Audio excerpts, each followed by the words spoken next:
I got on a crazy reading pace in February. And yeah, like it's my job. So having that time available to me is a big factor. But also, some of these books, I just could not put them down. So today we're going to wrap it and recap it and talk about the 10 books that I read in February. And look, I know I said my goal was to read fewer books because I wanted to read beefier books, right? But even then, this month was still the case. And 3 of these 10 books were over 500 pages. So the year of the thick boy is still happening.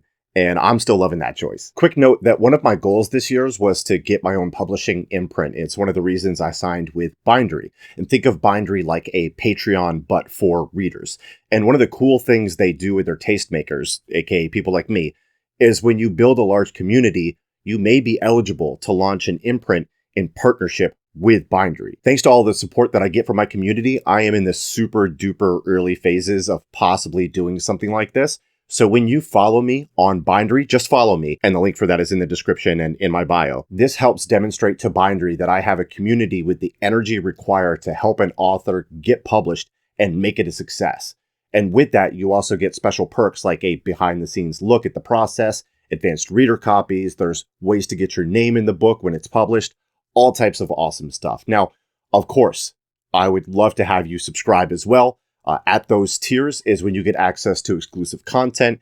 And when you connect your Bindery to the Sickos Discord server, you gain access to all the channels there, which include like the monthly book club discussions. And we really do have a great community there with all types of fun and intelligent conversations going on. I love hanging out with them. But again, that's not required, but I would be a pretty bad content creator if I didn't plug it. And by the way, like these are a couple of the books that Bindery just published. I have both of these. I'm actually giving these away to my Bindery communities just for like the followers and the sickos and the mega sickos. All of them qualify. But these are freaking awesome. So check these out. All right, that's a big enough intro. If you have any questions about that, hit me up in the comments. Also, let me know the best book that you read in February in the comments as well. Now let's get at it. Now last month we went with positive vibes first. Let's flip that and let's go from lowest to highest rated. And unfortunately, we have to start with the Fantasy Sickos book club read Watermoon by Samantha Soto Yambao. Now I did a review for a couple of books on my short form platforms this month or in February. One of them was this one. So I'm just going to air that sucker because I say pretty much all I need to say about it there. I'm about to yuck some yums, so if you only want gumdrops and lollipops, you may want to scroll away.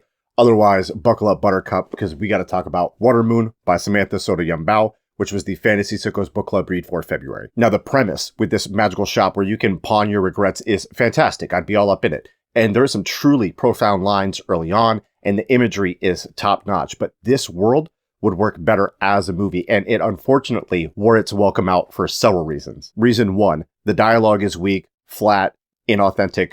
Human beings don't talk like this. 2, the insta-love trope. No thanks. Didn't buy the romantic subplot for a second. She should have taken this adventure with her dad. Get this gullible gaijin out of here. 3, the plot goes nowhere. For the entirety of Act 2 and most of Act 3 before ending in a flurry, it's a short book that somehow felt like 300 pages longer than it was. 4, the profound lines stop being profound and start feeling forced. And 5, too many cool settings served very little purpose that we're whisked away from too quickly because they didn't have a strong enough tie into the plot or a strong enough plot to support them to justify their existence. Judging this book by its cover, 10 stars. Gorgeous. If this were a Studio Ghibli movie, I'd probably be enamored by it. But beyond the imagery, this is empty calories. I gave it 2.5 stars, meaning that it's a book that I finished and that I probably shouldn't have. Let me know if you agree or disagree in the comments and why. Appreciate y'all. Finding a quality, general, sweeping history of Africa is challenging, so I had high hopes for this one, but it fell a bit short for me. Let's talk about An African History of Africa by Zainab Badawi. Now, I had heard Badawi, and I'm hoping I'm saying that correctly, on Dan Carlin's Hardcore History Addendum podcast. I thought she conducted herself really well in that interview, so I was excited to receive a copy of this. And there's still a lot to like about this one. In this whistle-stop tour, you start with African prehistory, which is pretty much the history of everyone, really, as she points out. And then you work through the Egyptians, the Kushites. You'll get briefed on the dynasties and kingdoms of North Africa and West Africa, checking in on figures like Queen Kahina and Mansa Musa, and so many more. And this covers a lot of civilizations and figures, which is both good and bad, in that it brings to light these figures that I hadn't heard of, but doesn't spend enough time with any of them. what you get is an uneven book that has significant strengths and weaknesses. For example, I love the Kush chapter, but I was very disappointed with the chapter on Carthage, not only because it was too brief, but of all the topics in this book, my knowledge of the Carthaginians is the strongest. So when there's an error about the Numidian ruler Massinissa and his involvement in the First Punic War, which didn't happen because he wasn't born yet, that's a red flag to me. And this happened a few times, as there were a couple other easily correctable errors in the Egyptian chapter. These were minor things, but if a schlub like me can instantly identify these errors, it's hard for me to trust any of the major things that I don't know about. So this is a read but verify situation where there are valuable elements, but they need following up on. I gave it 3.25 stars. I read about a lot of heavy topics in both fiction and nonfiction, so I decided I need a breather with a 92-page novella, and for that, I chose Miss Ice Sandwich. I don't have super deep thoughts on this, but it was short, sweet, and Buddy did it blindside me with its deeper introspective moments. Our protagonist is an awkward young boy that has this infatuation with a woman who sells sandwiches at the supermarket that he visits every day. I won't go any further in explaining the plot because it's tough to avoid spoilers with such a short book, but I was impressed with Kawakami's work here because I often find kid perspectives really annoying. In books anyway. I love my kids and my nieces and my nephews and my friends' kids, but in literature, they are often done not great. However, she nails our protagonist here and captures what it's like for some young boys that age really well. And she also is careful in his relationship with the sandwich woman. There's an innocence to it. It's not over-sexualized. He's just kind of like fascinated by her. And I also love the friend in this, who is a girl who is quirky yet wise. And it led to some unexpected moments that's hard to achieve when you have to tell a story in this small of a space. So 3.25 stars for this. I'll definitely read more of Kawakami's work. I've been in a Western mood lately, thanks to loving Lonesome Dove and playing Red Dead Redemption 2.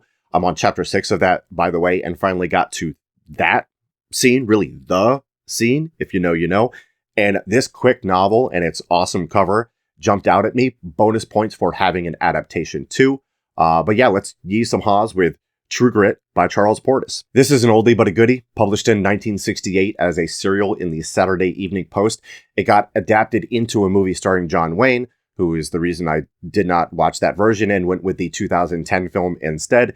And it follows Maddie Ross, who is out to get revenge against the man that killed her father in cold blood. The highlight for me in this was Maddie. She is such a strong-willed, well-written, and unconventional character that is consistently brushed aside, but pushes through all of that with her determination and intelligence. And that's not done in a pick me, I'm not like the other girls, surface level type of way that we occasionally get. She is the real deal. And if I were a dad girl, I'd be putting this book in my daughter's hands the moment I thought she was ready for it. She just doesn't give a darn what people think of her. She can suss out when somebody opposite of her is trying to take her for a mark, and she is braver than hell. And the story is solid too. So for that reason, I slapped a 4-star rating on this pretty easily and enjoyed the hell out of the 2010 film.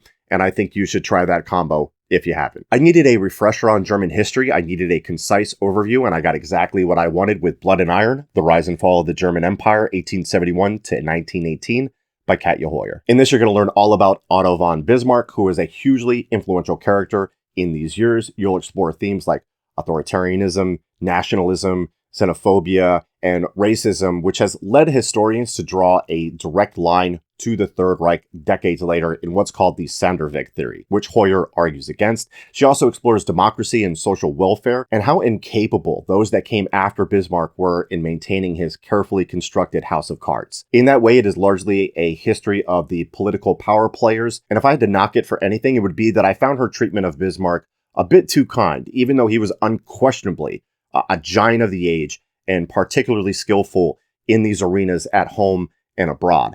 Outside of that, Hoyer's style is compelling and readable, and again, exactly what I wanted it to be. It would work as a great introduction or refresher for anybody interested in the subject.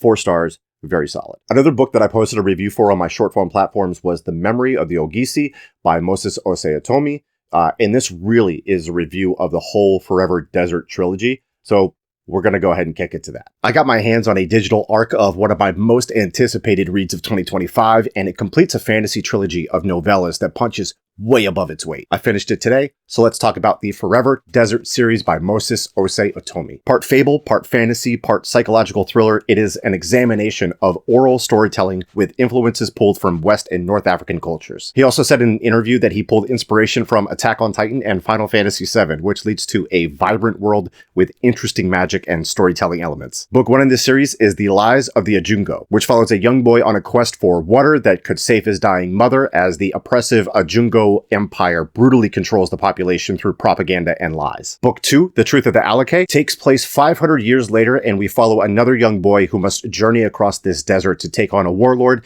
and free his city from oppression. During this book, we also encounter the myths and legends that sprung from the ending of Book 1, which is a really interesting angle. Book 3, The Memory of the Ogisi, comes out July 15th, 2025. It's set another 500 years out. We track a historian making the desert trek to locate the tomb of the boy from Book 2 and restore his place in history, and this cemented my love for the series. Overall, this is a masterclass in utilizing circular storytelling. There are brilliant light bulb aha moments where these individual bits of the story reflect the overall story and give you a greater appreciation for the history that's in play and the larger message that Otomi is trying to convey. And for that reason, this trilogy is greater than the sum of its parts, and it's why I believe that it should be read in an unbroken chain. This is a banger series. Get your eyes on the Forever Desert trilogy. Now, I've talked a lot about this series and Robin Hobb in general on this channel. I know in the future I'll do a live ship traders review as part of a larger video, something like ranking all of the series I've read so far this year or something along those lines. So I'm going to keep this chat on Ship of Destiny short and sweet, which is the exact opposite of a typical Hobb book, which are usually long and sour, but in the best way possible. Overall, this series gets a composite score of 4.5. Book 2, Mad Ship, was the best for me at a clean 5 stars. Book 3, Ship of Destiny, which I read in February, was a 4.5 and a satisfying conclusion, making it number 2 in the rankings. Book 1, Ship of Magic, was a flat 4 for me.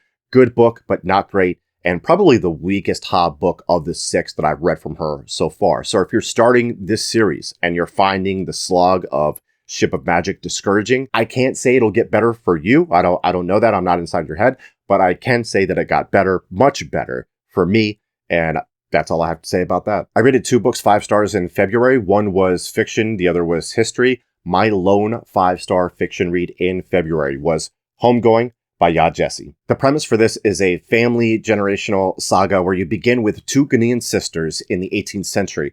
Their paths split. One is sent to America. One stays in Ghana. And with each chapter, you typically flip from one side or the other of the family tree. And then every other chapter, you typically skip to the next generation. And there are 8 generations in total, taking you from 1775 to 2006. And with each character, you experience various watershed moments in history, like the Atlantic slave trade, the Anglo-Ashanti Wars, the Fugitive Slave Act, the convict leasing system, the Great Migration, the war on drugs, the Ghanaian independence movement, and more. But I want to be clear, this does not read like a history lesson, even though it is an exploration of the history and legacy of slavery. This is a family saga, and the complex characters and gorgeous writing are what makes these chapters sing. These are essentially short stories that could stand on their own, but they get added depth because they're interconnected and have this undercurrent of multi-generational trauma that follows them through the centuries on both sides of the coin. It is cinematic and mesmerizing, vivid, and powerful, depressing, yet hopeful. I'm running out of superlatives, but I'm glad I took my time with this one. I'm basically pausing after each chapter to reflect because I'm not sure I'll read many books like it. 5 stars, easy. And unless I have the best reading year known to mankind, it'll be featured on my end of year list in the top 10 for sure. My second 5-star read of the month and the best history book that I've read this year is The Coming of the Third Reich by Richard J. Evans. A quick note of my plan of attack on this one. I read Blood and Iron by Katja Hoyer right before this one, and it was the perfect lead-in. I mean, it literally armed me with the basics coming into this period so I could hit the ground running. So if you're thinking of tackling this, try that method. Anyway, this is book 1 in the history of the Third Reich trilogy. The whole trilogy has its claws in me. I'm already finished with the Third Reich in Power, which I gave 4 3/4 stars. I'm just going to review them together since it's just a continuation of the narrative. I can't review the whole trilogy yet because I'm currently working through The Third Reich at War. I've made a significant dent in it. I'm almost at the halfway point. I'll probably do a separate review video for that, so I'll try to keep this kind of breezy. So the coming of the Third Reich covers the origins of the National Socialist German Workers' Party. You know who that is. And it'll take you from the bitter post-war years of the Weimar Republic, culminating in the establishment of a one-party dictatorship in 1933.